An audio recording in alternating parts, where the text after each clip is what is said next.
Hello everybody, Ricky Tang here. Today, late September, actually it's not that late, is it? I think we're about the 17th of September-ish. And sun's out. It's quite warm. In fact, I shouldn't have put a shirt on underneath this leather jacket. I'm sweating a tad. Sure you didn't need to know that, but you do now. So today you find me on one of the most controversial releases of the last couple of years. Suzuki's Katana 1000. Yeah, the looks of the bike, let's say, just a split opinion when it was first released. Mostly split opinion anyway, because personally I was kind of on the fence. I generally like the styling, generally. The thing that kind of got my goat a little bit is taking the Katana styling and putting upright handlebars on it. Obviously, you think back to the original Katana, that was a part styling exercise, which was successful in my mind, and also it was a sports bike, despite the fact having a 19-inch front wheel, but that was quite common at the time. It had clip-ons, or at least they looked like clip-ons. I might have to look at some close-up photos of the bike to be certain, but at least they looked like clip-ons, and obviously these look like nothing of the sort.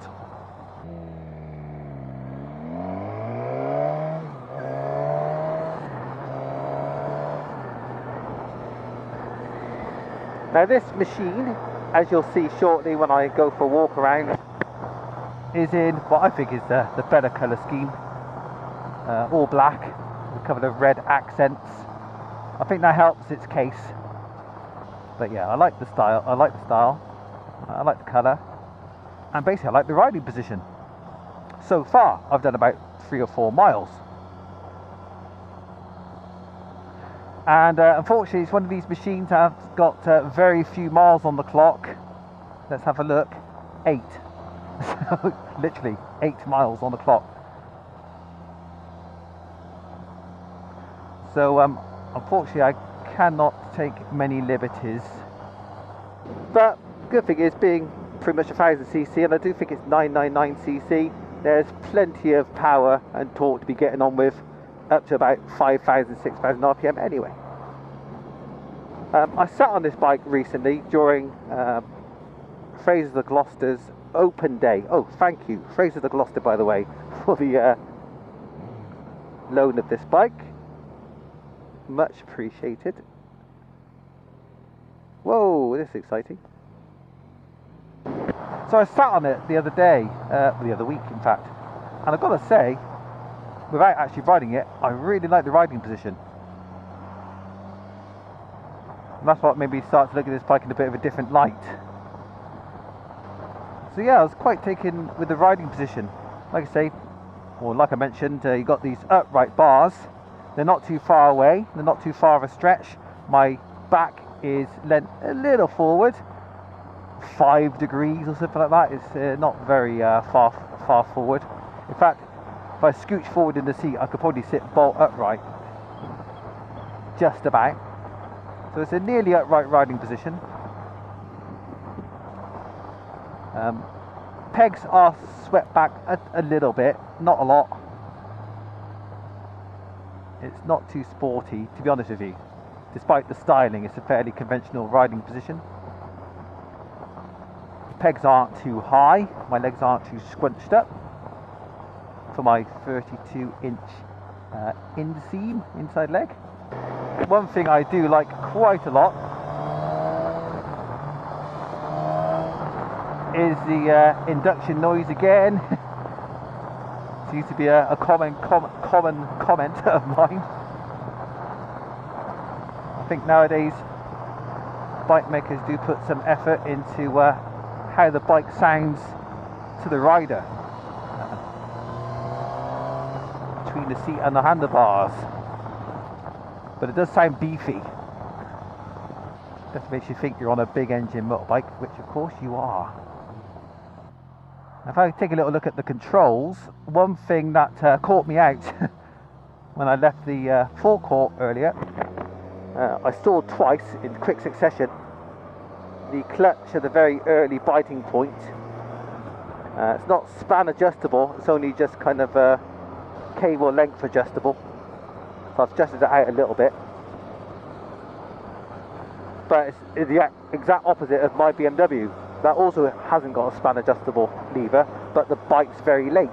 So I got on this bike and, like I say, stalled it immediately. I'll probably stall it again today.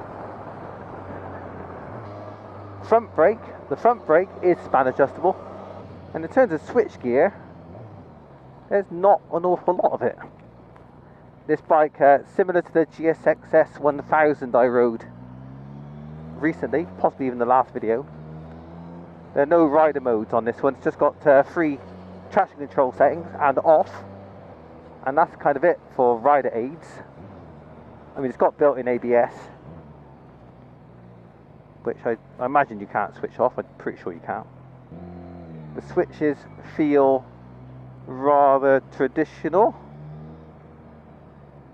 as in they have quite a nice feel. They don't feel too lightweight and plasticky.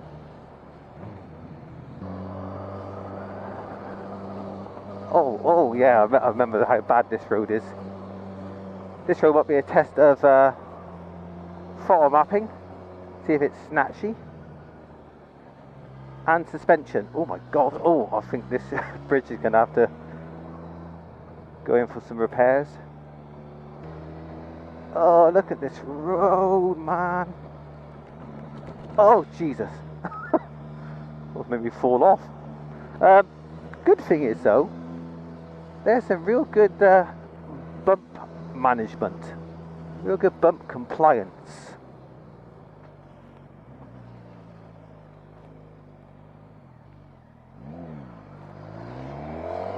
Yeah, little bumps seem to be very well smoothed out.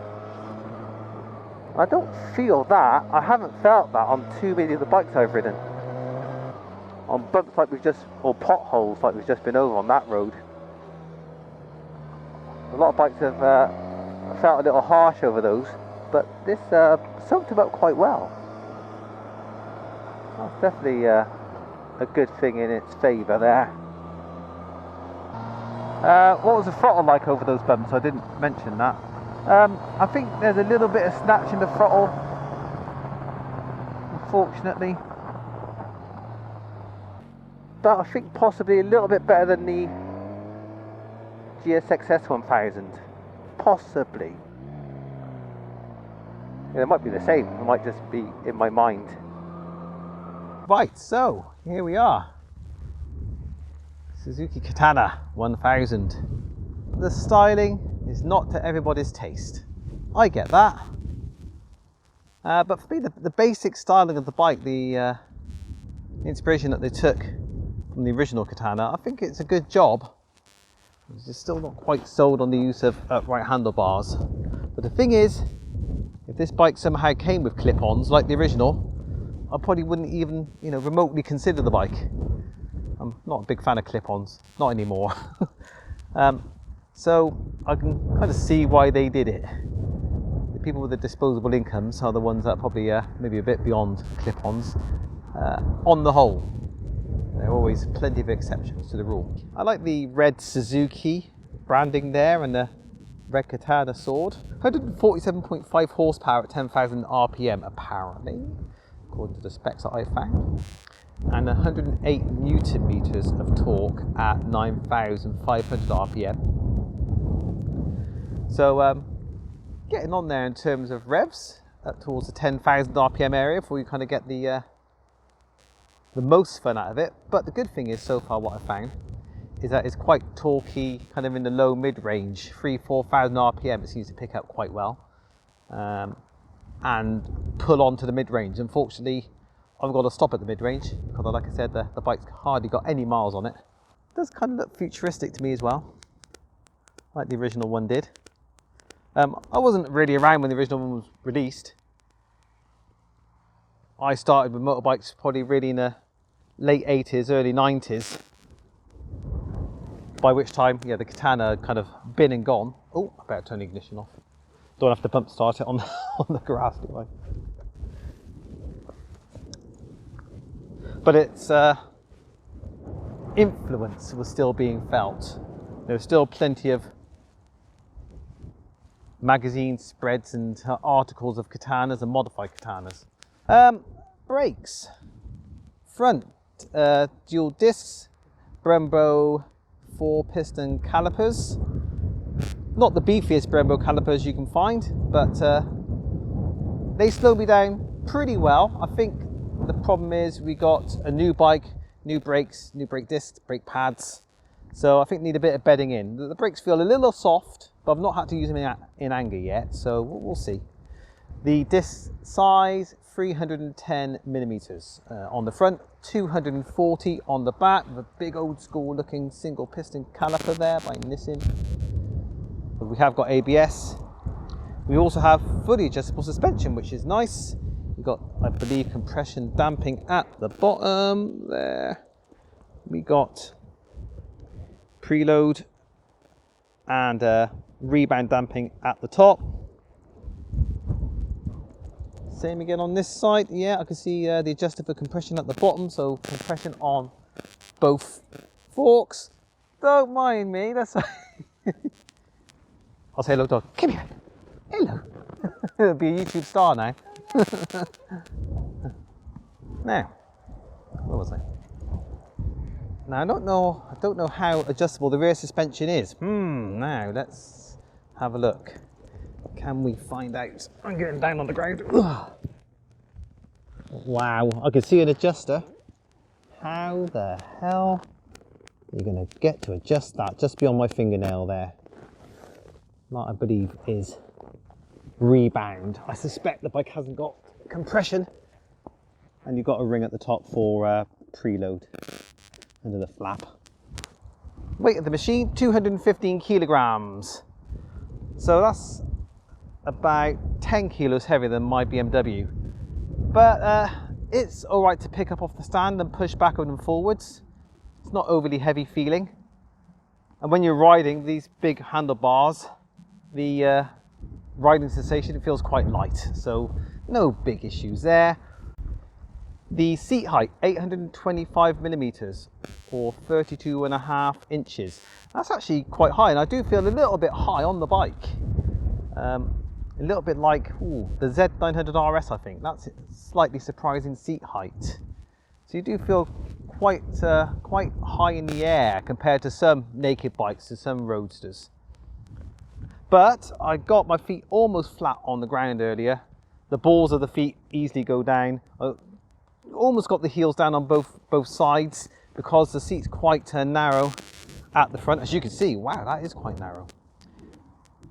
That seat there reminds me of a bike, the GSX 400 Impulse. I might put a picture up. There's probably not many pictures left on the internet of a bike that old, but yeah, the narrowness of the seat kind of rang a bell for me then. And one thing, going back to styling again, one thing I'm impressed with in terms of attention to detail is how blacked out the bike is. I mean, I might be wrong here, but it's not that often I see completely black rear sets and black pegs. And black pegs and black hangers for the pillion. Why oh why couldn't they incorporate the indicators into these lights? I mean, you can see them from the side, or at least the reflector would probably light up from the side if you were flashing. I think a missed opportunity there, or maybe there was legislation stopping them from doing it, but if there was a way, a hack, and I like hacking things, if there was a way of hacking those and turn them into indicators, if I bought this bike I'd certainly be trying it. So let's try high beam.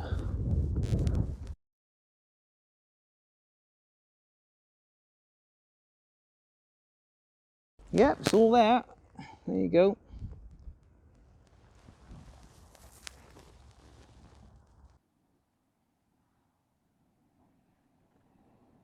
.67 range. Now that's the thing I haven't mentioned yet. The elephant in the room, really, the tank range or the fuel range. It's a 12-litre tank. Yeah, that's going to be the issue, really. tank range really for this bike. So you can press the mode button once, that'll get you to traction control. Press it again, then push it up and down, that will change the odometer to instant miles per gallon. I think that's the only things you can change. Rev count across the top, fuel tank capacity top right hand side, or the current capacity, and the coolant temperature. That's it.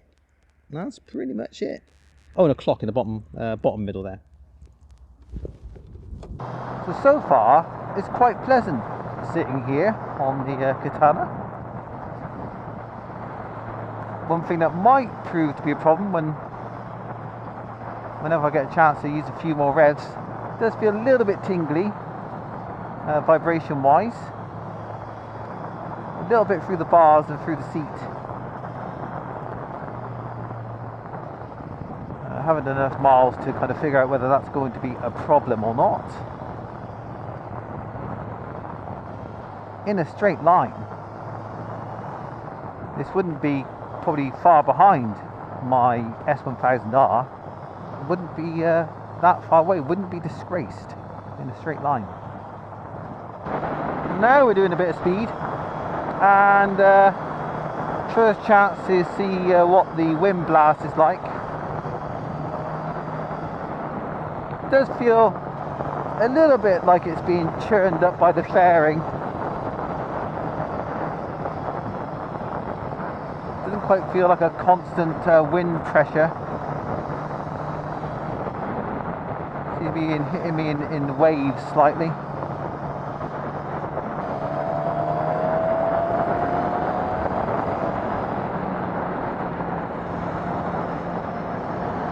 Yeah, it does seem once you get past maybe 5,000–6,000 RPM, I think the bike starts to wake up then, but again, because of the miles on the bike, I can't really explore the higher revs.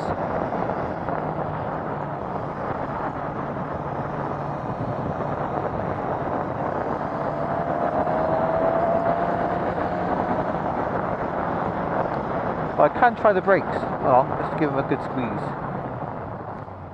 Oh, yeah, I went over a bump then, ABS kicked in, it let the brakes off for me. Thank you. But yeah, you give it a good squeeze and you do slow down at a decent rate. So I mentioned the wind, but I think crosswinds up here are kind of affecting me slightly. And affecting my impressions of the wind hitting me from the front. Certainly feels stiff.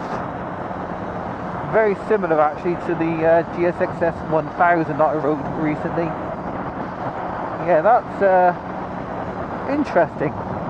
That real slow speed bumps, it handled really well. It's kicking about a bit on the high speed bumps.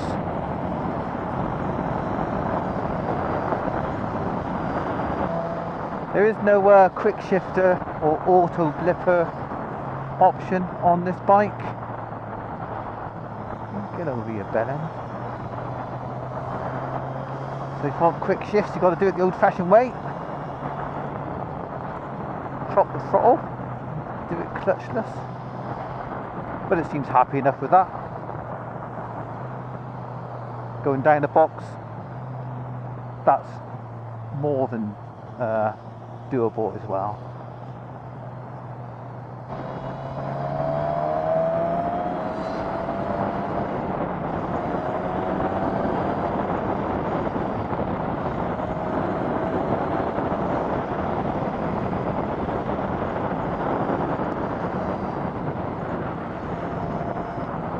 Yeah, it does feel quite firm, I've got to say.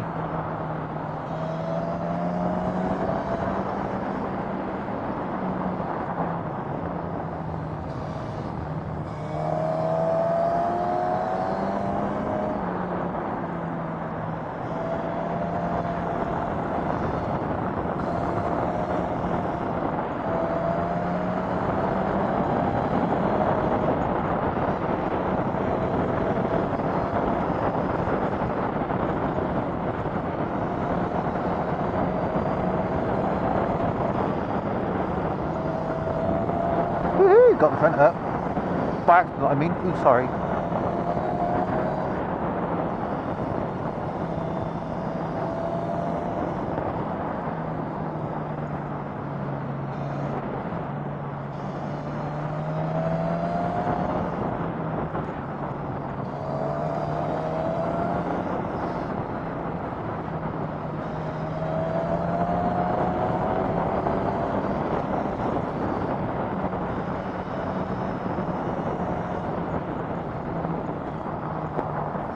In terms of the basic kind of chassis performance, it's handling the bends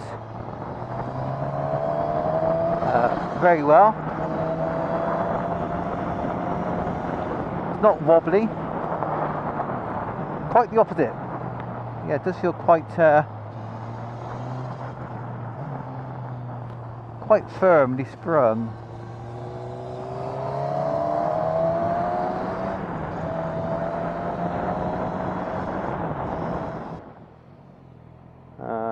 Let's see.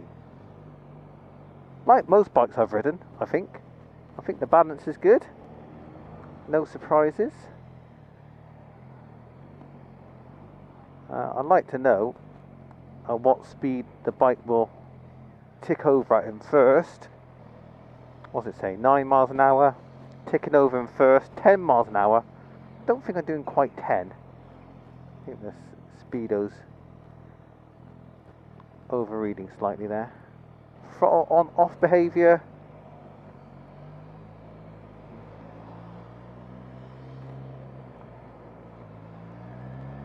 I think you might get caught out now and again with the snatchiness, but there's not a lot of it. So if you're just a bit slow with that initial throttle turn, then I think it's happy to pull quite smoothly. How's the seat? I have now been on this bike for over 2 hours, or about 2 hours if you take away the walk around I did. My bottom's just started to feel it a little bit, but overall I think the seat's pretty comfortable. And you've got a bit of space to move back and forth as well. I think the seat looks quite nice. And yeah, it's seems decent to sit on as well. Let's see what we're doing at an indicated 70 miles an hour. Rev wise, top gear, indicated 70. With a digital kind of segmented tackle, it's a bit hard to tell, but I think that's around about 4,800. That's not bad for 70 miles an hour.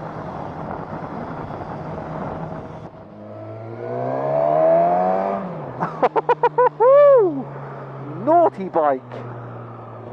So the big question, would I take the Katana out on a second date? Yeah, I would. Come back on this bike with some screwdrivers and some C-spanners. I think it's got the potential to be a real good machine around the A roads and the B roads. Because the chassis there just needs to be made just a little bit more user friendly. So it's been a nice experience overall. Been waiting a while to ride this, and it's not been disappointing. This bike is available for demos. You get in contact with Fraser's, get in contact with James Heslop. Links in description. So thanks for hanging out with me. See you again in another video.